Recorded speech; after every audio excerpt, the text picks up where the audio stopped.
마가복음 10장 1절부터 12절까지 가정을 지키는 제자의 삶이라는 제목으로 말씀을 보도록 하겠습니다. 이 시대는 분열의 시대입니다. 서로 사랑으로 하나 되어 복을 누리는 삶을 잘 살지 못하는 것 같습니다. 도리어 서로 미워하고 나뉘고 원망하는 삶을 많이 살죠. 사실 이것은 이 시대의 문제라기보다는 이 세대의 문제라는 생각을 해봅니다. 정말 어마어마한 수의 가정들이 실시간으로 무너지고 있습니다. 어마어마한 수의 아이들이 깨어진 가정에서 태어나 힘들게 자라나고 있죠. 사람들은 여러 가지 이유를 들어서 헤어지고 있습니다. 연예인들의 만남과 헤어짐을 보면 이혼이 별것 아닌 것처럼 느껴지기도 합니다. 헐리우드 배우들의 그 삶을 보면 정상적으로 가정을 꾸리고 살아가는 사람을 찾아보기가 정말 힘듭니다. 겉으로 보기엔 참 화려하고 멋진 인생을 사는 것 같은데 실제로 그들이 결혼하고 나서의 삶을 보면 그렇게 아름답지 못하다는 것을 금방 알 수가 있죠. 그들은 결혼하고 살다가 이렇게 잘 사는 것처럼 보이는데 더 마음에 드는 더 젊은 어떤 이성을 만나면 그러면 쉽게 이혼해 버립니다. 그리고 이혼하고 새로운 사람과 다시 결혼하죠. 법적으로 크게 문제될 게 없기 때문에 이런 일들이 비일비재하게 일어나고 이 모습을 바라보는 사람들도 그냥 한낱 이슈거리로 삼을 뿐입니다. 그걸 심각하게 생각하지를 않는 거죠. 그냥 또 이혼했구나, 이번엔 누구를 만났대, 이 정도의 생각을 한다는 겁니다. 안타깝게도 우리나라에서도 이런 일들이 많이 일어나고 있는 것 같습니다. 전보다 더 많이 일어나는 것 같아요. 가정이 깨어지는 순간 그들이 원하든 원하지 않든지 많은 어려움을 겪게 됩니다. 두 사람은 심적으로나 물질적으로 많은 고통을 받게 되죠. 그리고 그 자녀들도 많은 고통을 받게 됩니다. 안타까운 일이라고 생각합니다. 그렇다면 여러분, 이런 상황 속에서 성도인 우리는 어떻게 살아야 될까요? 이렇게 만나고 헤어지고 하는 일들이 아무렇지 않게 진행되는 이 시대 가운데 성도는 어떻게 살아야 하냐는 거죠. 이런 현실을 인정하고 순응하면서 살면 그만입니까? 그럼 괜찮을까요? 그냥 원래 다 그런 거라고 생각하면 될까요? 그렇지 않습니다. 교회는 세상에서 가정의 의미를 드러내고 가정이라는 제도를 지키는 방파제가 되어야 하기 때문에 그렇습니다. 가정을 잘 지켜내야 되는 거예요. 그런 의미에서 우리는 오늘 본문을 통해서 하나님의 백성인 성도가 이 땅에서 어떻게 가정을 세워나가야 하는지에 대해서 함께 살펴보도록 하겠습니다. 지금 이제 8장을 보면 8장에서 이제 예수께서 십자가에 달리셔야 한다는 이야기를 하시죠. 그리고 8장 뒷부분에서는 제자의 삶이 무엇인지를 말씀해 주십니다. 제자의 삶은 날마다 자기를 부인하고 십자가를 지는 삶이라고 설명해 주세요. 그리고 그 십자가 지는 삶이 무엇인지에 대해서, 그 제자도가 무엇인지에 대해서 이제 계속해서 설명해 나가고 계시는 중에 있는 겁니다. 십자가 지는 삶은 첫째로는 예수 그리스도의 하나님 되심을 믿는 것입니다. 그리고 그분의 하나님 되심을 분명히 알고 믿을 뿐만 아니라 그가 걸어가신 십자가의 길을 따라가는 삶을 의미해요. 그러면 그가 걸어가신 십자가의 길은 어떤 의미를 가지고 있나요? 그가 걸어가신 십자가의 길은 한마디로 요약하자면 이웃사랑의 길입니다. 연약한 이웃을 사랑으로 섬기고 그들을 세우는 삶, 이것이 바로 십자가의 삶이라고 말할 수 있는 거죠. 그런 이야기가 쭉 진행되는 와중에 이제 10장에 넘어오게 되는 겁니다. 그렇다면 이 땅에서 신자들은 하나님 나라의 백성다운 삶을 가정에서 어떻게 이루어낼 것인가? 그죠? 이웃사랑의 삶을 가정에서 어떻게 이룰 것인가? 이게 오늘 본문의 내용이라고 볼 수 있는 거예요. 오늘 예수님께서 1절에 보니까 이제 거기서 떠나, 여기는 이제 가버나움입니다. 가버나움에서 떠나 이제 유대지경과 요단강 건너편 쪽으로 지나가십니다. 유대지경과 요단강 건너편이요. 그곳에서 주님은 모여든 무리들을 가르치십니다. 무리가 이제 모여가지고 예수님의 가르침을 듣고자 하는데 예수님은 어디든지 가시면은 가르치는 일을 좋아하셨어요. 계속 가르치십니다. 뭘 가르치셨을까요? 제 생각에는 십자가와 십자가의 도, 제자도의 삶을 계속해서 가르치셨을 겁니다. 그렇게 가르치시는데 바리새인들이 이제 예수님께 찾아오죠. 그리고 주님을 시험하면서 질문을 던집니다. 2절 같이 읽어볼까요? 자, 시작. 바리새인들이 예수께 나와 그를 시험하여 묻되 사람이 아내를 버리는 것이 옳으니까? 아내를 버리는 것이 옳습니까? 이게 진짜 궁금해서 물어보는 게 아님은 아주 분명합니다. 왜냐하면 여기 딱 나와 있죠. 그를 시험해서 물었다 이렇게 얘기를 해요. 그러니까 시험하고 있는 거예요. 예수께서 어떻게 대답하시나 시험하는 거죠. 그리고 함정에 빠뜨리고자 하는 겁니다. 지금 아주 난처한 질문을 던진 거예요. 오늘 질문. 근데 사실 언뜻 들으면 너무 바보 같은 질문이라는 생각이 듭니다. 아내를 버리는 게 옳습니까? 하면 당연히 아니지. 아내를 버리면 안 되지. 이런 답이 바로 나올 것 같기 때문에 그렇습니다. 누구나 다 아는 거 아닙니까? 아내를 버려도 됩니까? 안 되죠. 그러니까 너무 쉽게 답이 나올 만한 걸 지금 질문하고 있다는 거예요. 이게 어떻게 시험거리가 되고 어떻게 이게 함정이 되는가? 그런데 예수님은 즉각 대답을 안 하십니다. 바로 대답을 안 하세요. 그리고 물어보세요. 뭐라고 물어보십니까? 모세는 너희에게 뭐라고 가르쳤니? 이렇게 말씀을 하십니다. 율법에는 뭐라고 나와 있는지를 물어보신 거예요. 그러자 이들은 이렇게 얘기합니다. 우리 4절 같이 읽겠습니다. 자, 시작. 이르되 모세는 이혼 증서를 써주어 버리기를 허락하였나이다. 모세는 이혼 증서를 써서 아내를 버리는 것을 허락했다고 이렇게 이야기를 하고 있는 거예요. 굉장히 충격적인 얘기 아니에요? 모세가 이혼을 허락했다고요? 아내를 버리는 것을 괜찮다고 얘기했다는 말입니까 지금? 이들이 근거로 들고 있는 것은 신명기에 나오는 말씀입니다. 우리 주보 뒷면에 말씀을 좀 보겠습니다. 신명기 24장 1절입니다. 같이 읽겠습니다. 시작. 사람이 아내를 맞이하여 데려온 후에 그에게 수치되는 일이 있음을 발견하고 그를 기뻐하지 아니하면 이혼 증서를 써서 그의 손에 주고 그를 자기 집에서 내보낼 것이요. 신명기서에 이렇게 나와 있는 거예요. 그래서 이 사람들이 이걸 근거로 해서 이혼을 할 수 있다고 지금 생각을 하고 있는 겁니다. 이들은 만약에 여인에게 수치되는 일이 있으면 이혼해도 된다고 지금 주장을 하고 있어요. 이에 대해서 주님은 아주 즉각적으로 반박을 하시죠. 우리 5절 같이 읽을까요? 자, 시작. 예수께서 그들에게 이르시되 너희 마음이 완악함으로 말미암아 이 명령을 기록하였거니와. 지금 우리 주님은 바로 얘기하십니다. 야, 니네 잘못 알고 있어. 너희 마음이 완악하기 때문에 이 명령이 지금 주어진 거지 이게 정상적인 일은 아니다. 이렇게 얘기하시는 거예요. 완악하기 때문이다. 주님은 이 구절이 아내를 마음대로 버려도 된다는 말이 아님을 분명히 말씀하십니다. 그렇다면 이 말씀은 왜 주어졌을까요?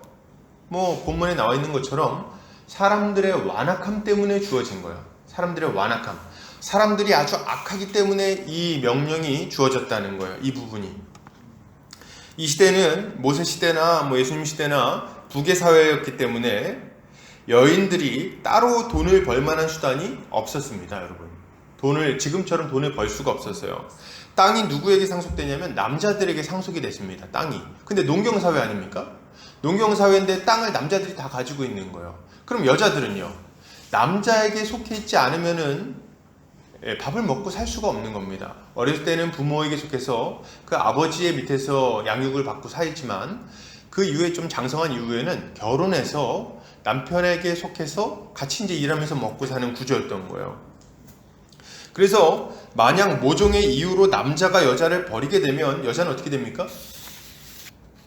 정말 먹고 살 길이 막막해져 버리는 거예요. 먹고 살 길이. 농사를 지을 땅이 없는 과부들은 정말 극도의 가난에 처하게 됩니다. 구약 성경을 보면 하나님께서 고아와 과부를 돌보라는 명령을 정말 쉬지 않고 계속하는 걸 볼 수가 있어요. 하나님을 제대로 섬기는 게 뭐냐 했을 때 나그네와 고아와 과부를 섬기는 것이다.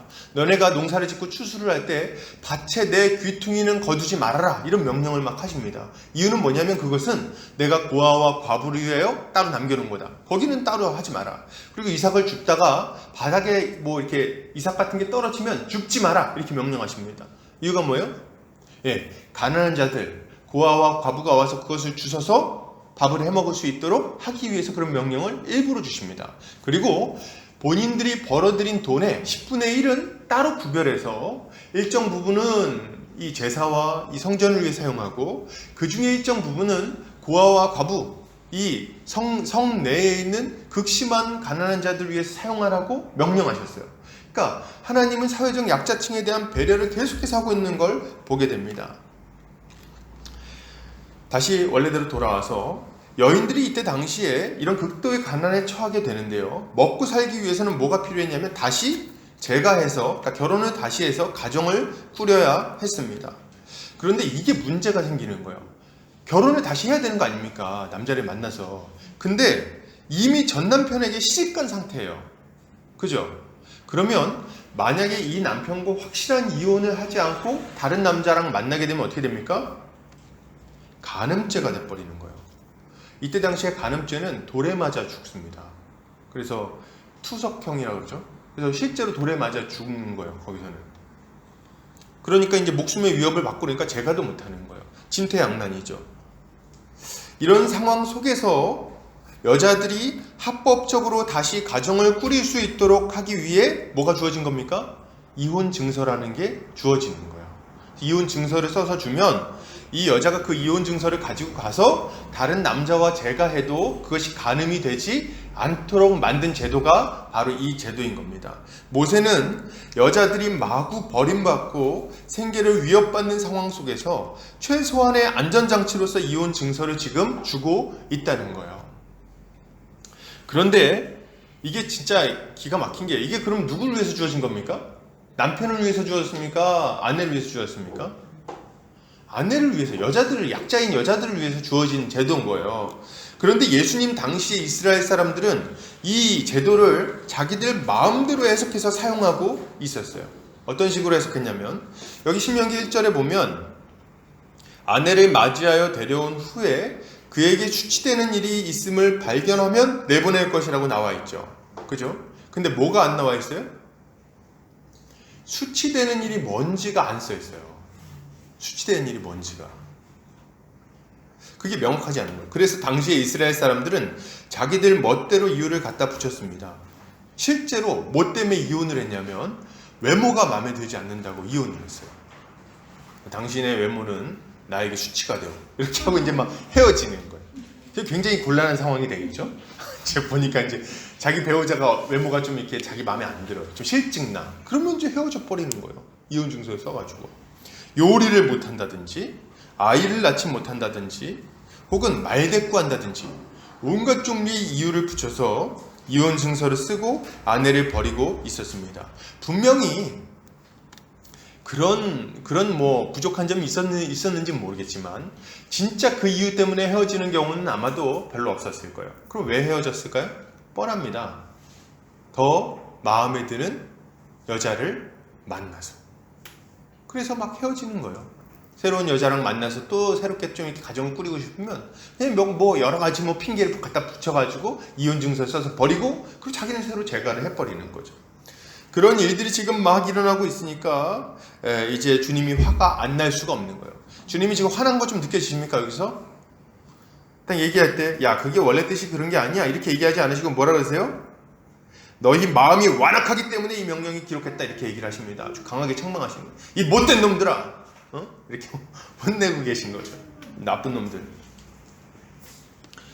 그렇다면 여러분 하나님의 원래 뜻, 가정을 향한 하나님의 원래 뜻은 무엇일까요? 하나님은 사람이 가정 안에서 안정적으로 복을 누리며 살아가는 것을 원하십니다. 이게 하나님 뜻이에요. 하나님 그걸 기뻐하십니다. 6절에서 9절에 보면 결혼에 대해서 우리 주님이 이렇게 얘기하십니다. 6절에서 9절 같이 읽어볼까요? 자, 시작. 창조 때로부터 사람이 남자와 여자로 지으셨으니 이러므로 사람이 그 부모를 떠나서 그 둘이 한 몸이 될지니라. 이러한즉 이제 둘이 아니요 한 몸이니 그러므로 하나님이 짝지어 주신 것을 사람이 나누지 못할지니라 하시더라. 아멘. 주님은 사람이 결혼해서 가정을 꾸리는 것이 누구로부터 비롯됐다고 말씀하십니까?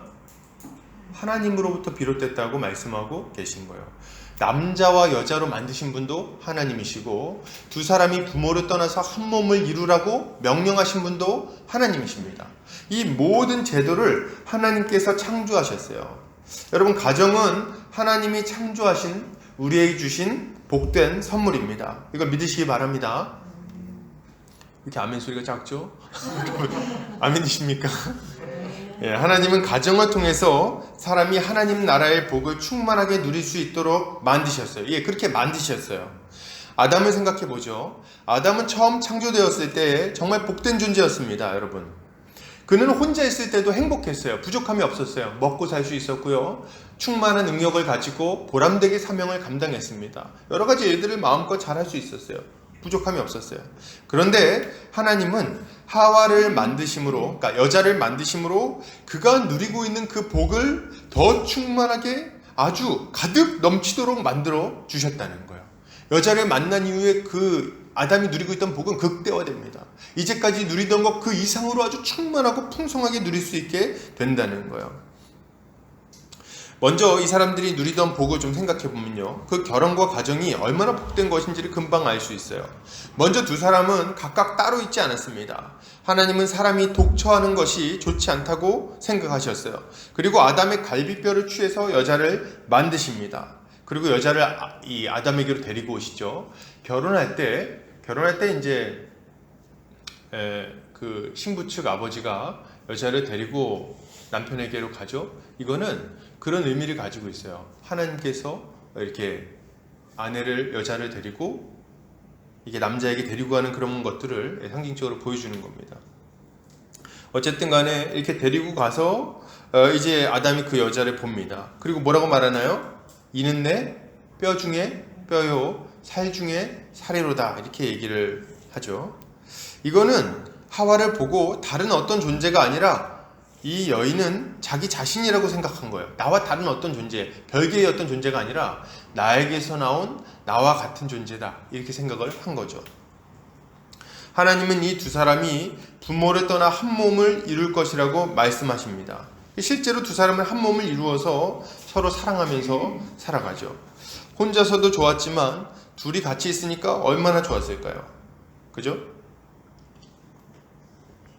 일단 혼자 있으면 맨날 혼잣말만 하지 않습니까? 내가 잘 만들었는데 뭐 이런 생각하지만 이제 이 여자가 생기니까 어떻게 해요? 같이 대화하고 같이 이룬 것들을 보면 즐거워하고 함께 누리고 함께 기뻐하면서 막 살아가는 거죠. 같으면서도 자기랑 같은 어떤 존재인데 또 자기랑은 또 달라. 그죠? 생긴 것부터 다르잖아요. 그래서 보면은 이렇게 너무 신기한 거예요. 그리고 같이 살면서 아주 재밌죠.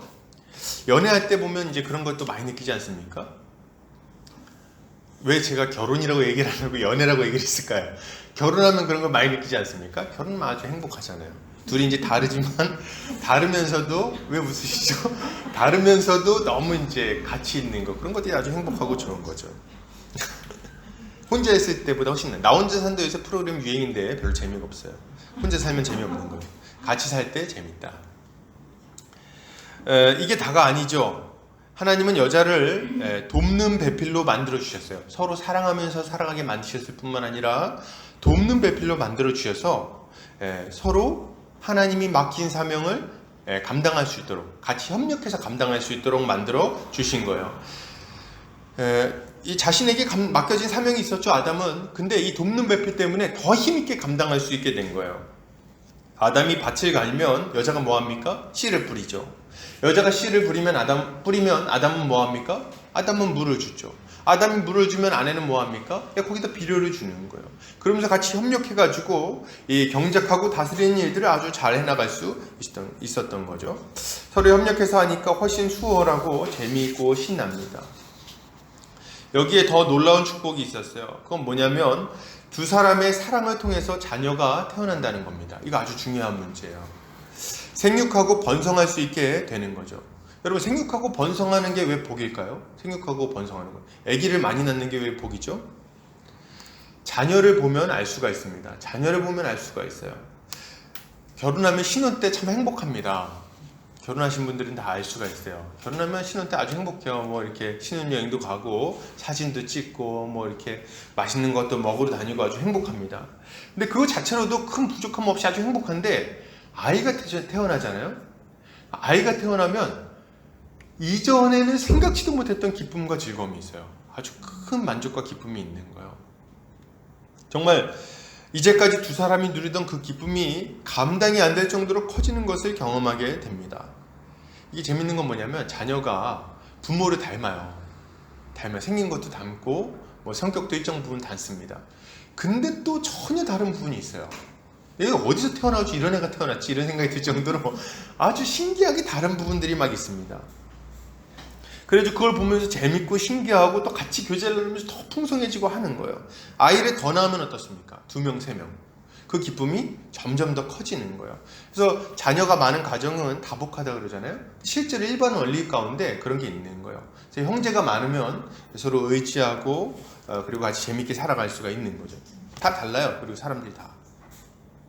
감사한 것은 여러분, 하나님께서 이것들을 믿는 자들에게만 준 게 아니라, 이 가정이라는 복을 믿는 자들에게만 주신 게 아니라 일반 은총으로 모든 사람들에게 이 가정을 선물로 주셨습니다. 그래서 지금도 믿는 사람이나 믿지 않는 사람이나 모든 사람이 제한적으로나마 가정 안에서 복을 누리며 살아가는 거예요. 가정을 통해서 쉼과 평안을 누립니다. 가정 안에서 안정을 누리고 안식처를 얻는다는 거예요. 가장 편안한 곳은 어디입니까? 우리가 이게 막 여기서 막 일하고 우리 교회가 참 편하고 좋지 않습니까? 형제자매 너무 좋다, 만나 좋다 이렇게 하지만 또 집이랑은 또 달라요. 집에 가면 어떻습니까? 집에 가면 저는 딱 가면 넥타이부터 딱 붙여, 하면서 이제 딱 눕습니다. 눕고 이제 뒹굴뒹굴 하면서 평안을 누리죠. 그런 게 또 따로 있다는 거예요. 따로 그런 것들을 가정 안에서 누리죠. 그리고 가정을 통해서 세상을 살 힘을 아주 풍성하게 얻을 수 있어요. 세상에서 우리가 막 힘들고 그러다가도 그걸 잘 견디고 막 이렇게 살아갑니다. 어떻게 견딜 수 있죠? 가정이 있으니까 또 견딜 수 있는 거예요. 내가 집에 돌아가면 쉴 수 있겠지. 날 기다리는 사람들이 있지. 이런 것 때문에 우리가 버팁니다. 그리고 또 가정을 통해서 우리는 자녀를 낳고 키웁니다. 힘든 세상 속에서 이 자녀는 우리에게 또 얼마나 큰 위로를 줍니까? 자녀들은 또 이 자녀들 입장에서 보자면 이 자녀들은 가정의 울타리 안에서 보호받고 안전하게 자라날 수 있는 거예요. 모든 일이 가정 안에서 이루어집니다. 가정이 만약에 없다면은 자녀를 이렇게 낳고 기르고 하는 것들이 참 어려웠을 거예요. 그냥 힘들다, 가능하지 않다 이런 생각이 들어요. 저도 이런 걸 생각해 보면 좋은 기억들이 많이 있습니다. 어렸을 때 참 좋은 기억들이 많이 있어요. 제가 어렸을 때 예수를 믿지는 않았지만 저는 참 행복했습니다. 제 생각을, 어린 시절을 생각해 보면 가정 안에서 많은 복을 누렸다는 생각을 새삼 좀 해보게 됐어요. 어저께도 좀 생각을 해봤는데 저희 가정은 그렇게 대단한 부자는 아니었습니다. 부자는 아니었고 그냥 평범한 가정이었는데, 다만 가정 안에서 일상을 누리면서 살 수 있었던 것 같아요. 일상을 참 누리면서 살 수 있었다. 식탁에 같이 모여서 밥을 먹고, 아침에는 꼭 모여서 네 식구였는데 같이 모여서 밥을 먹었어요. 그래서 아침에 막 졸려 죽겠는데 꼭 깨워가지고 막 밥을 꼭 그 자리에 꼭 앉아야 되죠. 식탁을 두 번 차릴 수 없으니까 거기 앉아가지고 밥을 먹는데, 그때 이제 아버지랑 대화를 많이 했습니다. 저는 그렇게 밥 먹을 때 말을 많이 하는 스타일이 아닌데 저희 아버지는 얘기를 많이 하셨어요. 그래서 대화를 많이 했고, 그러면서 막 궁금한 게 있으면 많이 물어봤던 것 같아요. 뭐 전라도는 어디 쪽에 있냐 뭐 이런 것도 있잖아요. 그래서 지명도 많이 물어봤고, 뭐 이 음식은 어떤 영양분이 있냐는 둥 뭐 쓸데없는 얘기들도 많이 물어보고 뭐 그랬던 것 같아요. 그러면서 막 얘기를 많이 나눴고요. 그리고 아버지가 이제 출근하시면 인사하고 학교 가죠. 학교 가서 놀다가 돌아오면 벌써 이제 현관문에서 이렇게 꽈리고추 볶는 냄새가 딱 납니다. 그래서 꽈리고추, 간장에 꽈리고추 막 볶아가지고 이제 멸치볶음 하는 냄새가 나죠. 저는 그게 참 좋았어요. 좋았고, 그거 먹고. 어머니가 해주신 저녁 먹고, 그리고 이렇게 있으면 아버지가 이제 들어오십니다. 들어오실 때 먼저 전화를 하세요. 나 지금 이제 어디쯤 오고 있는데 뭐 사다 줄까? 이렇게 전화를 하십니다. 그러면 뭐랄 얘기예요? 저는 어렸을 때부터 햄버거를 좋아했어요. 그래서 햄버거 좀 사다 주세요. 그러면 이제 햄버거 사가지고 오시는 거죠. 아직도 기억 남는 게 아버지가 전화하시는 그 위치가 있었는데 소사라는 곳이었어요. 소사. 아빠 나 지금 소사야 이렇게 얘기하는, 항상 소사, 그 소사 어딘지도 몰라요. 그 소사에서 항상 뭘 전화 한번 하시고 이제 오시는 거예요. 그럼 오시면 대관령이야 뭐 이렇게 하기도 하시고, 그래서 햄버거를 항상 사가지고 오시고, 이렇게 저는 그때 어렸을 때부터 탄산을 좋아했어요. 그래서 키가 못 컸는데요. 그래서 이제 콜라, 사이다, 뭐 환타 이런 거 엄청 좋아해요. 저는 포도맛 환타를 참 좋아했어요. 그런 걸 이제 아버지가 사가지고 들어오시죠. 그걸 같이 먹고 말이죠. 여름이 되면 바닷가나 계곡으로 놀러 갔습니다. 그래서 계곡에 가가지고 관악산에 계곡이 되게 시원했어요. 거기 옆에 텐트 치고 앉아가지고 고기 구워 먹고, 그때는 그게 가능했죠. 소라 잡고, 그리고 마당에서 대추 따고, 저희 집 마당에는 큰 대추나무가 있었습니다. 마당에서 따는 거 보니까 무슨 시골 같네요, 느낌이 약간. 근데 마당이 되게 좁은데 거기 대추나무가 있었어요. 근데 대추나무에 대추가 굉장히 많이 열렸습니다. 그래서 대추 따고, 그래서 한 다라이로 큰 걸로 이렇게 대추가 막 가득 쏟아졌던 게 기억이 납니다. 대추 따고 뭐, 그리고 마당이 진짜 좁은데 한 요만한 마당이었어요. 거기 앞에 돗자리를 피고 브루스타를 켜가지고 오징어랑 삼겹살을 구워 먹었어요. 동네 사람들이 다 알았어요. 저 집에서 뭐 먹는다 다 알았죠. 그거 먹고, 그리고 이제 주말에는 관악산도 올라가고, 교회를 안 다니니까 관악산 다녔겠죠. 관악산도 많이 갔습니다. 관악산 가고 수제비도 해 먹고. 아버지가 약간 가정적인 면이 있으셨어요. 그래가지고 이제 주일이 되면 이렇게 다라이 같은 데다가 이렇게 밀가루 반죽을 막 하셨습니다. 밀가루 막 반죽해가지고 그걸 가지고 계란에 풀어갖고, 전 옆에서 이제 괜히 한 손 거둔다고 좀 만지고 막 그랬죠. 그리고 수제비 해 먹고, 그리고 비 오면은 뭐 합니까? 비 오면은 이제 빈대떡 부쳐 먹고, 그리고 이제 비디오로 강시 영화 보고. 그때 당시 강시 영화가 아주 유행이었어요. 강시 영화 아시나요? 이제 그 강시 영화 생과삼 이런 거 보면서 막 엄청 떨면서 이불 속에서 형님하고 같이 영화 보고 했던 것들이 좀 생각납니다. 이런 것들이 참 재밌었어요. 여러분, 이런 기억들이 저의 삶에 굉장한 안정감을 주었던 것이 생각이 납니다. 아마 우리 모두 가정 안에서 누렸던 여러 가지 추억들이 있으실 거예요. 그죠? 꼭 좋은 기억만 있지는 않겠지만 좋은 기억을 얘기해보자면 그렇다는 거죠. 이 가정이 만약 정상적으로 기능한다면 이 가정만으로도 하나님은 우리가 많은 복을 누릴 수 있도록 만들어 주셨다는 거예요. 그런데 여러분, 가정이 이렇게 복된 것이니만큼 그것이 깨어졌을 때의 고통도 굉장히 크다는 걸 알아야 됩니다. 가정이 깨지면 정말 큰 고통이 찾아와요. 누구든지 가정이 무너질 때 그 겪는 고통은 정말 상상하기 힘듭니다. 먼저는 가정을 이루고 있을 때 누리던 모든 복을 잃어버리게 돼요. 가장 사랑하고 신뢰하던 사람과의 관계가 깨어집니다. 부부간의 관계가 깨지죠. 그 배신감과 상실감과 실망감은 사람의 마음을 고통스럽게 만듭니다.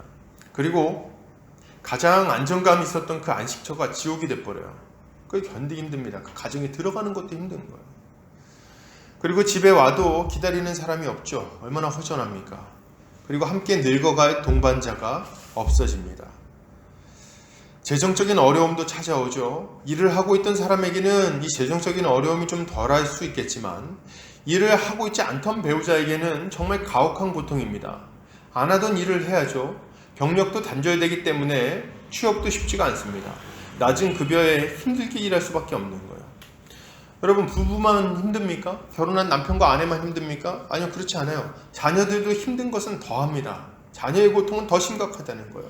아버지와 어머니를 통해서 필요한 것을 원래 충분하게 공급받아야 되는데 그게 안 되는 거예요. 물질적인 지원과 정서적인 사랑을 다 받아야 되는데 그게 물리적으로 쉽지가 않습니다. 왜요? 돈을 벌려면 가정을 돌보기가 힘들어요. 가정을 돌보려고 하면 돈을 벌기가 힘듭니다. 이 축이 무너져 버리는 거예요. 가정의 그 모습을 보면 일단은 먹고 사는 건 어떻게 할 수가 없으니까 정서적으로 이렇게 돌봄 받기가 참 어려워지는 거죠. 또한 부모의 헤어짐은, 부모의 그 갈라서는 것은 자녀의 마음에 정말 지우기 힘든 상처를 남깁니다. 여러분. 지우기 힘든 상처를 남겨요. 부부싸움만 해도 자녀가 불안해하는데 오죽하겠습니까? 제가 저희 아내랑 이제 가끔 부부싸움을 하는데요. 자랑은 아니죠. 그런 이제 가끔 부부싸움을 합니다. 가끔 이렇게 막 싸워요. 싸우는데 말다툼하고 막 이렇게 막 그 목소리 높아지고 할 때가 있죠. 그러면은 아들이 불안해합니다. 뭐 어쩔 줄 몰라요. 눈치를 보면서 어떻게 해야 되지? 근데 애가 좀 지혜로워서 항상 엄마 편을 들어요. 엄마 편을 들어야지 빨리 이게 잠잠해진다는 거 알거든요. 이제 엄마 편을 딱 듣고 아빠는 이제 깽깽하고 이제 물러나야죠. 이제 아무튼 간에 그렇게 해서 이제 그런데 근데 만약에 이제 정말 헤어진다 그러면 어떡합니까? 제가 이제 전에 들었던 얘기 중에 부부가 이제 아기가 있는데 이제 이혼하려고 이제 가는 거예요. 근데 아이가 손을 놓지 않는 거예요. 부모 손을 잡고. 이거 놓으면 헤어진다는 생각을 하니까. 이제 그런 뉴스를 보고 제 마음이 참 많이 아팠던 기억이 납니다. 중고등부 전도사로 있을 때 그 형제 한 명이 있었는데 랩을 잘하는 친구였어요. 랩을 엄청 잘하는 친구였어요. 근데 중학교 1학년 때부터 굉장히 잘하고 그랬는데 굉장히 살이 막 이게 뚱뚱한 애였어요.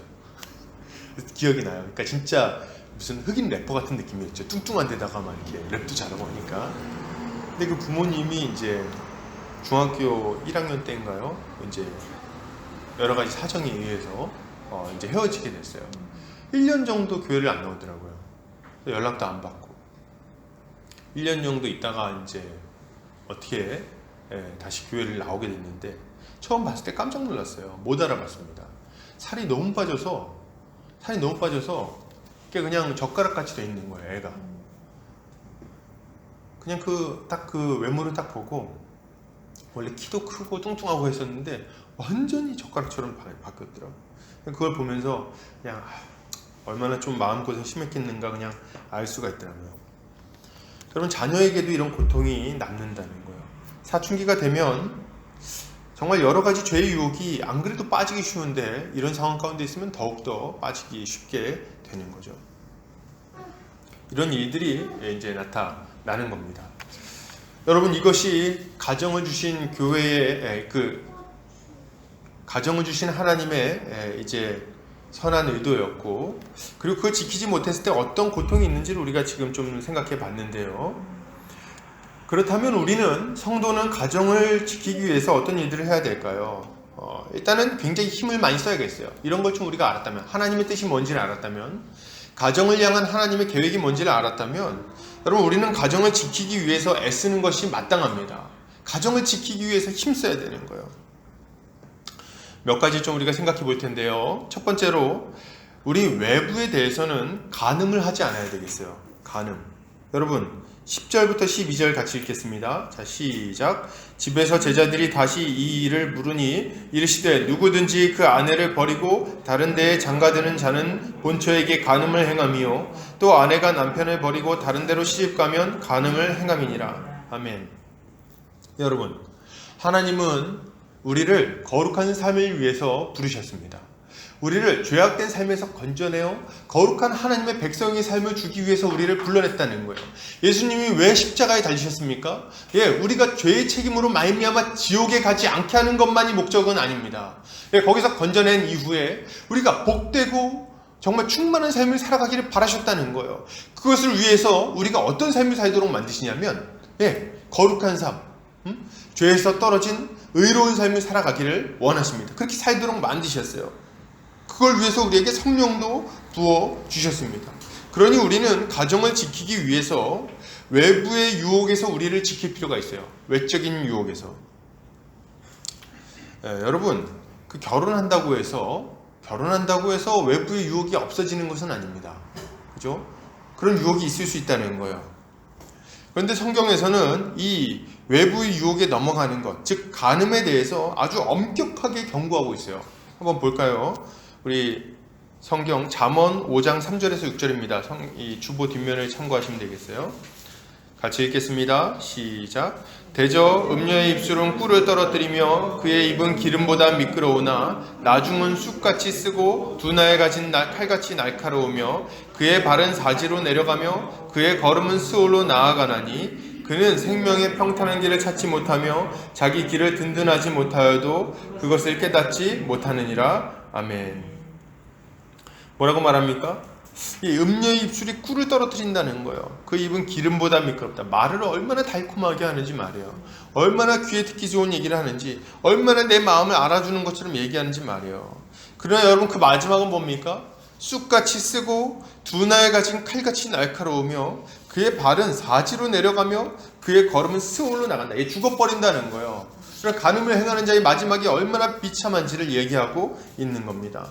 간음을 행하는 자들은 하나님이 주신 복을 모두 잃어버리게 될 겁니다. 이 땅에서 빈곤하고 고통스럽게 살게 될 거예요. 그 인생에는 하나님이 계획하셨던 안식이 결코 찾아오지 않습니다, 여러분. 잠시간 쾌락이 있을지는 모르지만 끝없는 죄책감과 불안함 그리고 두려운 심판이 기다리고 있을 겁니다. 사랑하며 서로 이렇게 대화했던 아내도 볼 수 없게 될 것이고, 그리고 그렇게 나를 보고 귀엽게 웃어주던 아이도 못 보게 될 겁니다. 여러분, 신자는 이것을 마땅히 두려워해야 되는 거예요. 여러분, 이걸 두려워하셔야 돼요.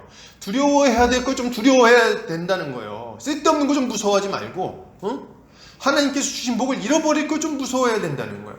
돈은 좀 잃어버려도 괜찮아요. 왜요? 다시 벌면 되니까. 근데 가정을 잃어버리면 어떻게 됩니까? 다시 구할 수가 없어요. 그거 어떻게 할 겁니까? 이런 걸 무서워해야 돼요. 이 유혹에 넘어가지 않도록 자기 자신을 잘 지켜야 됩니다. 이것을 위해서 주의해야 될 것이 있는데, 먼저 우리는 배우자 외에 다른 이성과 과도한 스킨십을 하면 안 되겠습니다, 여러분. 스킨십을 하지 마세요. 네? 친밀감의 표시도 주의해야 됩니다. 뭐 프리허그 이런 거 하지 마세요. 뭐 가가지고 왜 포옹을 합니까? 외간 남자랑, 외간 여자랑 말이죠. 또한 배우자 외에 다른 사람과 더 친밀한 정서적 교류를 해서도 안 됩니다, 여러분. 안 돼요. 무슨 말입니까? 뭐 소울메이트 이런 거 안 돼요. 자기 남편하고 소울메이트 하세요. 하나님께서 소울메이트로 남편을 주셨는데 왜 쓸데없이 딴 남자하고 딴 여자하고 소울메이트를 합니까? 뭐 이런 얘기들 막 하고 그러더라고요. 아, 우리 아내보다 혹은 우리 남편보다 당신이 날 더 이해하는 것 같아. 말이 됩니까, 여러분? 그게 말 같은 소리를 해야 하지 말이죠. 이런 상황을 만들지 말란 말이에요. 이런 상황을 조심해야죠. 동창회 좀 나가지 마세요. 동창회. 동창회를 왜 나갑니까? 어렸을 때 애들 만나가지고 뭐 어떡하려고. 그냥 전화로 연락했으면 됐지. 예전에 SBS에서 조강지처 클럽이라는 드라마를 했었습니다. 보신 분들이 있는지 모르겠어요. 저도 안 봤습니다. 이번에 찾아보다 보니까 나오더라고요. 조강지처 클럽이라고. 그래서 막 이름도 되게 재밌어요. 뭐 무슨 원수 뭐 이런 애 나오고, 뭐 모지란 이런 애 나오고, 불륜이에요. 모지란. 이름이 모지란이에요. 나오고. 그래서 SBS 조강지처 클럽이라는 거 나오는데, 거기에 보면 바람이 막 나거든요. 바람난 사람들의 인생이 얼마나 비참한지를 잘 보여주는 드라마라고 하더라고요. 보진 않았어요. 근데 이제 그걸 제가 아는 분이 굉장히 재밌게 봤다 그러더라고요. 재밌게 봤다. 그래서 거기 모지란이 이번에는 막 어떻게 했었는데 막 이런 얘기를 막 하는데, 여러분 이런 드라마 봤으면 정신을 차려야 됩니다. 그죠? 조강지처 버리고 그죠? 딱 이상한 사람 만나가지고 좋은 걸 보는 드라마 보신 적 있어요? 없죠. 옛날에 제가 굉장히 아침 드라마 재밌게 봤었는데요. 아침 드라마 그 여왕의 뭐죠? 여왕의 품격인가 뭐죠? 옛날에 그 뭐 이렇게 아침 드라마가 있었는데, 아침 드라마는 보면 패턴이 비슷합니다. 어머님들이 이 부부가 부관계 잘하고 잘 살고 있는데 이 여인이 이제 가정주부로 있고 남편은 이제 직장에서 일을 하죠. 바람이 나요. 그래서 외부에서 이제 왜 젊은 여자랑 이제 바람이 나가지고 막 삽니다. 근데 이제 젊은 여자가 막 꼬드겨요. 야, 빨리 이혼하고 나랑 결혼하자 막 이렇게 꼬드깁니다. 근데 남자는 또 이제 그럴 수는 없다 이렇게 하는데, 이 여자가 이제 덜컥 임신을 하네. 그래서 어떻게 합니까? 그래서 임신을 하니까 그래서 이제 본처한테 가서 이혼해 달라고 막 온갖 폐악질을 부립니다. 그래서 어떻게 돼요? 이혼을 해요. 이혼을 하고 나면 이제 이 본처는 열심히 가정을 꾸리던 이 여자는 이제 굉장히 도끼를 품죠. 굉장히 실망하고. 그렇지만 용기를 냅니다. 그래서 이제 반찬 가게를 열죠. 반찬 가게를 열고, 그 반찬 가게는 굉장히 대박이 나죠. 백화점 입점하죠. 그리고 백화점에는 아주 젊은 사장님이 살고 있어요. 근데 젊은 사장님이 이 나이 든 아주머니를 보고 길에서 부딪힙니다. 부딪히고 나서 뭐라 그럽니까? 나랑 부딪힌 여자는 당신 처음이야 뭐 이러면서 이제 그러면서 이제 이 아주머니랑 이제 로맨스가 생기고 잘 결혼을 삽니다. 저긴 어떻게 됩니까? 조강치어 버린 남편은 어떻게 돼요? 네, 젊은 여자랑 이제 같이 잘 살아보려고 그렇지만 알고 보니까 그 젊은 여자는 남자친구가 있었고 그 남자친구 애였어요. 그래가지고 이제 결국에는 이 가정이 굉장히 거기도 잘 안 돼가지고 이제 또 다시 본처한테 돌아오려고 하지만 이미 늦었더라. 뭐 이런 것들이 거의 드라마의 내용입니다. 드라마들이 왜 이런 얘기를 할까요? 한편으로는 무시당하고 사는 우리 이 시대의 어머니들이 좀 통쾌하라고 이런 걸 좀 드라마를 만들었는지 모르겠어요. 한편으로 큰 메시지는 이겁니다. 가정을 깨는 자에게 얼마나 큰 고통이 있는가 그걸 알려주는 거예요. 여러분 이런 것들이 좀 우리가 얼마나 많이 봅니까? 정신 차려야죠. 정신 차려야죠. 여러분 두 번째로 가정을 지키기 위한 노력은 외부의 유혹을 이긴다고 끝나는 것은 아닙니다. 외부의 유혹만 이긴다고 끝나는 게 아니에요. 불륜 안 저지르면 끝입니까? 아니에요. 가정 안에서의 모습도 주의해야 됩니다. 가장 조심해야 할 것은 물리적인 폭력입니다. 배우자를 폭행하면서 사랑을 말한다면 그것은 거짓말입니다. 여러분 결혼은 하나님 앞에서 서로를 사랑하면서 살겠다는 언약을 맺는 거예요. 언약 관계에 들어간다는 거예요. 그런데 뭐 이렇게 배우자를 막 때리면서 나는 결혼 생활을 잘 유지하고 있다. 여러분 이게 됩니까? 이게 정상이냐는 거예요. 요새 뉴스를 보다 보면 정말 상상도 하지 못할 만한 폭행이 막 자행되는 것들을 보게 됩니다. 가정 안에서. 여러분 만약 자신이 배우자에게 주먹을 휘두른다면 그 손을 자르는 게 낫습니다. 여러분. 앞에 보면 9장에 보면 뭐라고 말합니까? 네 형제를 네 발이 너를 범죄하게 하거든 찍어버리라. 발이 저는 자로 영생에 들어가는 것이 두 발을 가지고 지옥에 던져지는 것보다 낫다. 만일 내 눈이 너를 범죄하게 하거든 빼버리라. 이렇게 얘기를 하지 않습니까? 여러분 아내를 때리는 손이 도대체 어디 필요합니까? 아내를 차는 발이 어디 필요합니까? 그런 손과 발은 잘라버리는 게 낫지 않습니까? 여러분 조심해야 되는 거예요. 폭언도 마찬가지. 폭언도 함부로 욕을 퍼붓는다든지 저주를 하는 것은 있을 수 없는 일이에요. 믿는 자의 가정에서 어떻게 이런 일이 있을 수 있습니까? 이것은 영혼의 폭행이나 마찬가지입니다. 특히 상대방의 집안을 함부로 비난하는 것, 이거는 가정을 그냥 바로 허무는 행위예요. 그런 일은 절대 하면 안 됩니다. 여러분 이것이 끝이 아니죠. 무관심도 가정을 깨는 행위예요. 대화를 거부하는 것이나 같은 공간에 있는 것을 거부하는 것은 여러분 큰 잘못입니다. 우리가 가끔 부부싸움을 하면 말 안 할 때 있죠. 서로 이렇게 당신이랑 내가 무슨 말을 하겠니? 이렇게 말을 딱 안 하는 경우가 있어요. 해가 지기 전에 다시 말을 해야 되겠습니다. 해가 지기 전에 분을 풀어야 되는 거예요. 마귀가 틈탈 만한 그런 구석을 만들지 않아야 됩니다. 하나됨을 깨는 행위이고 그것이 죄임을 알아야 됩니다. 또한 같은 이유에서 여러분 기러기 아빠 같은 것은 교회에서 절대 용납이 되질 않아요. 기러기 아빠 같은 건 절대 안 됩니다. 자녀를 교육하기 위해서 부부가 헤어지는 게 말이 됩니까?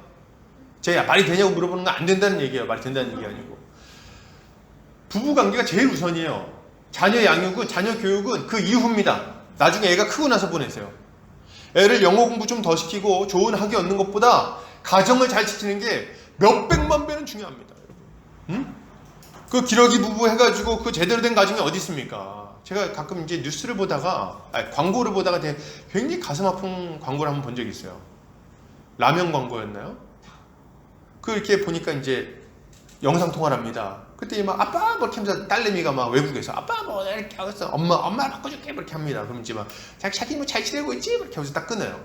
그러고 나면 이제 남편 나 잘 먹고 있어. 그래서 딱 전화 끊고 나서 전화기를 한번 쳐다봅니다. 그러고 나서 라면 올렸지. 그러고 라면 갖다가 라면 먹는 거예요. 짜증이 나더라고요. 그게 말이 됩니까 그게? 뭐 하는 짓인지 모르겠어요. 남자가 돈 버는 기계입니까? 물론 여자도 마찬가지예요. 여자가 돈 버는 기계입니까? 아니죠.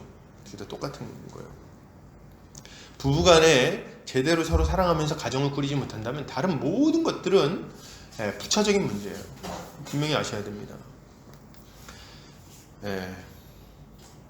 우리는 이런 여러 가지 것들을 조심해야 됩니다. 그렇다면 가정에서 우리는 어떻게 해야 될까요? 적극적으로 사랑해야 됩니다. 남편은 그리스도가 교회를 사랑하듯이 아내를 사랑하고, 아내는 교회가 그리스도에게 복종하듯이 남편에게 복종해야 됩니다. 각자 자신의 권리를 주장하지 말고 서로를 위해서 자신을 내어주어야 되겠습니다. 무엇보다도 서로를 하나님이 주신 사람으로 알고 사랑해야 되겠어요. 지혜자는 잠언에서 이렇게 말합니다. 우리 주보 뒷면 참고하시겠습니다. 잠언 읽겠습니다. 시작. 내 셈으로 복되게 하라. 내가 젊어서 취한 아내를 즐거워하라. 그는 사랑스러운 암사슴 같고 아름다운 암노루 같으니 너는 그의 품을 항상 족하게 여기며 그의 사랑을 항상 연모하라. 아멘. 배우자를 사랑하고 가정을 귀하게 여겨야 됩니다, 여러분. 그리고 이 가정이 얼마나 큰 힘과 위로가 되는지를 알고 지키기를 애써야 되는 거예요. 이것을 위해서 서로에게 덕을 세우는 말과 칭찬을 많이 해야 되는 거예요. 말부터가 중요합니다. 말을 잘해야 돼요. 칭찬하고 말이죠. 면박 좀 그만 주고. 여러분, 최근에 1호가 될 수 없어라는 프로가 뜨고 있습니다. 보신 적 있나요? 1호가 될 수 없어. 그 개그맨 부부들이 나와가지고 개그맨 부부들이 이제 이혼이 없대요. 개그맨 부부가 한 명도 없대요. 한 커플도. 개그맨 남자 여자가 이제 결혼한 커플 중에 이혼한 팀이 없대요. 그래서 얘네들이 이혼을 못하는데 우리가 이혼 1호가 될 수 없다. 그래서 이제 산다는 거죠. 저 최근에 이제 한두 번 봤는데 너무 웃겨요. 누가 나오냐면 제 텔레비전 보는 사람이 아닌데 근데 이제 얘기를 해보자. 누가 나오냐면 최양락 씨랑 팽현숙 부부가 나옵니다. 혹시 아십니까? 최양락 씨? 옛날에 네로 25신가 뭐 24신가 나왔던 그 최양락 씨. 팽현숙 씨가 이제 최양락 씨랑 막 같이 사는데 너무 재밌어요. 최양락 씨는 그냥 삶이 코미디입니다.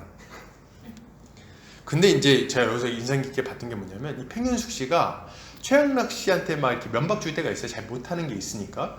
최양락 씨가 정말 개그는 엄청 잘하는데 집안일을 하나도 할 줄 몰라요. 하나도 할 줄 몰라. 그래가지고 뭐 이렇게 요리도 하나 할 줄 모르고 청소도 잘 못하고 뭘 하면 다 어설픕니다. 말만 많고. 그런데 어디서 많이 들었던 얘기인데요, 이거는. 말만 많고 아무것도 못한다 이거예요. 근데 이제 이 팽현숙 씨가 최양락 씨한테 이렇게 얘기를 하는 거예요. 우리 남편은 다른 거 못하는데 개그 천재야, 이렇게 얘기를 하는 거예요. 우리 남편은 개그 천재야, 이렇게 얘기를 하는 거예요. 근데 이 말이 제가 딱 들으면서 너무 이 사람이 말을 너무 이쁘게 한다, 너무 잘한다, 이런 생각이 드는 거예요. 다른 건 좀 못할 수 있겠죠, 그죠? 다 잘할 수 없으니까. 근데 개그 천재야, 이 사람 이거 참 잘해, 이렇게 인정해 주는 거잖아요. 남자는요, 여러분, 인정을 먹고 삽니다. 그럼 여자들은 뭘 먹고 삽니까? 뭐 꼭 그런 건 아니겠지만 사랑을 먹고 살죠. 그래서 팽현숙 씨도 이제 그 최양락 씨한테 요구하죠. 뭘 요구합니까? 말 좀 따뜻하게 해라. 어이구, 네가 뭘 하냐, 뭐 이렇게 하지 말고 어떻게 합니까? 이제 그랬어, 뭐 그럴 수도 있지, 뭐 이렇게 좀 따뜻하게 얘기를 해주라는 거예요. 그래서 최양락 씨가 이제 노력하는 모습이 이제 나오고 하는데 참 인상 깊은 프로그램이었습니다. 물론 프로그램을 보면은 싸우기도 많이 싸웁니다. 근데 저는 참 인상 깊게 봤어요, 그 장면을. 이제 저희 아내랑 같이 그 장면을 봤는데 제 아내가 그러더라고요. 아, 그럼 나도 당신한테 뭐 이렇게 얘기해 줄까? 당신 설교 천재야, 뭐 이렇게. 제가 그 얘기 듣고 그건 좀 아닌 것 같다 얘기를 하면서 넘어갔는데, 하여튼 말이라도 좀 이렇게 기분이 좋잖아요, 그렇죠? 그렇게 하는 건 참 중요하겠다.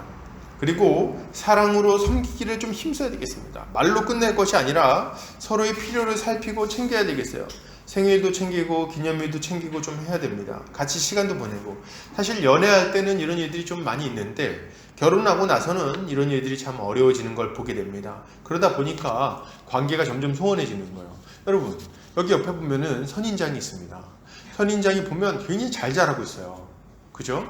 제가 참 볼 때마다 아주 뿌듯한데 그저 잘 자라는 게 아닙니다, 여러분. 제가 중간에 올 때마다 분무기로 물을 뿌려줘요. 그러니까 쟤네들이 새끼도 치고 막 자라나는 거예요. 무슨 말입니까? 한낱 식물도 자라나게 하려면 물을 주고 신경을 써줘야 되는데 가정의 평화를 지키기 위해서 아무 노력도 안 하는 게 말이 됩니까? 그런 노력을 안 하면서 가정이 온전히 세워지기를 바라는 게 말이 되냐는 거예요. 하나님께서 세워서 복을 누리라고 주신 가정을 그렇게 내팽개쳐 놓고 무슨 행복을 누리겠다고 생각하십니까? 안 된다, 이거 안 된다.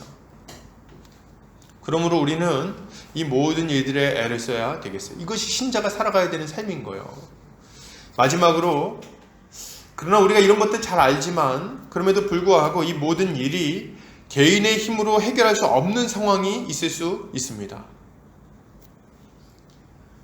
이미 가정이 너무 무너져 있거나 상처가 너무 커서 자력으로는 좀 해결할 수 없는 상황이 있을 수 있다는 거예요. 교회 안에서도 그런 일들이 있을 수 있습니다. 이럴 때 여러분, 교회는 적극적으로 이 일을 도와야 되겠습니다. 적극적으로 이 일을 도와야 되는 거예요. 무엇보다도 형제 자매들의 가정 상황이 어떤지를 좀 알고 있어야 되겠어요. 여러분, 각자 가정이 어떤 상황인지 알아야 됩니다.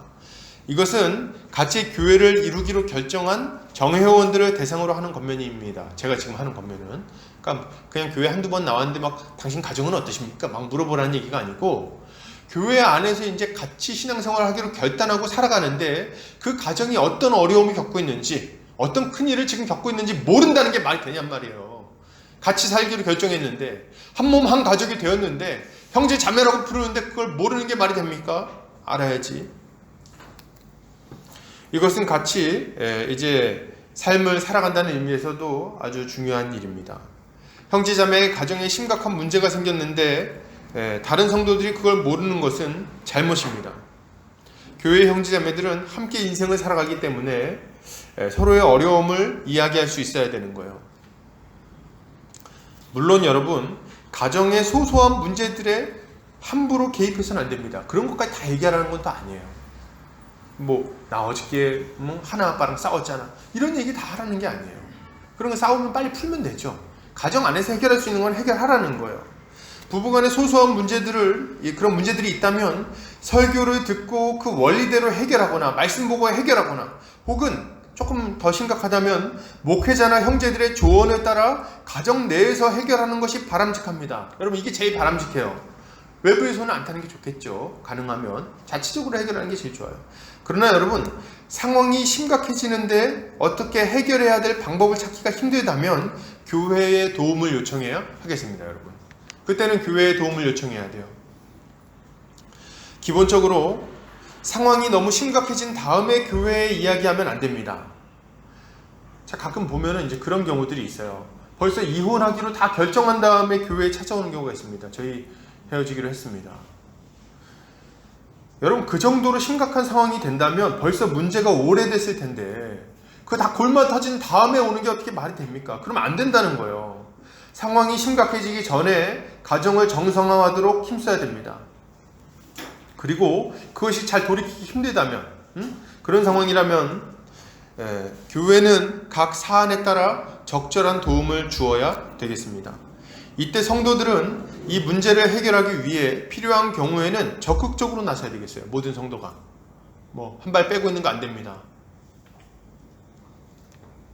문제를 다른 이들에게 밀어놓고 이건 목사님이 알아서 해결하시겠지, 이건 장로님이 알아서 하시겠지, 그렇게 할 게 아니라 성도들이 각자의 역할에 따라서 각자 할 수 있는 것이 있다면 최대한 달려들어서 이 문제를 해결해야 돼요. 여러분, 교회는 모든 성도들의 가정이 평안할 수 있도록 기도하며 함께 가정을 세워나가야 되는 거죠. 각자 짐을 져야 되는 거예요. 이 일에 힘을 써야 되겠습니다. 그리스도가 피값 주고 사신 교회는 주님이 세우신 가정을 소중하게 여기고 가정을 지키기 위하여 함께 힘써야 되는 거예요. 그렇게 할 때 우리가 하나님께서 우리에게 주시고자 했던 복을 풍성하게 누리면서 살아갈 수 있을 것입니다. 이렇게 하는 성도님들 되시기 바랍니다. 결론을 드립니다. 여러분, 가정을 잘 지키시기 바랍니다. 가정이야말로 하나님께서 하나님 나라의 복을 누리도록 우리에게 주신 선물입니다. 가정을 잘 지키는 것이 예수 그리스도를 믿고 예수 그리스도를 따라 사랑의 삶을 살아가는 제자의 모습입니다. 이 일에 힘쓰시길 바랍니다. 가정을 무너뜨리는 모든 행위를 조심하시기 바랍니다. 가정을 무너뜨리지 않도록 조심하시고, 그리고 가정을 잘 세우기 위하여 온 힘을 다해서 서로를 섬기는 성도님들 되시기를 주님의 이름으로 축복합니다. 같이 한번 기도하겠습니다.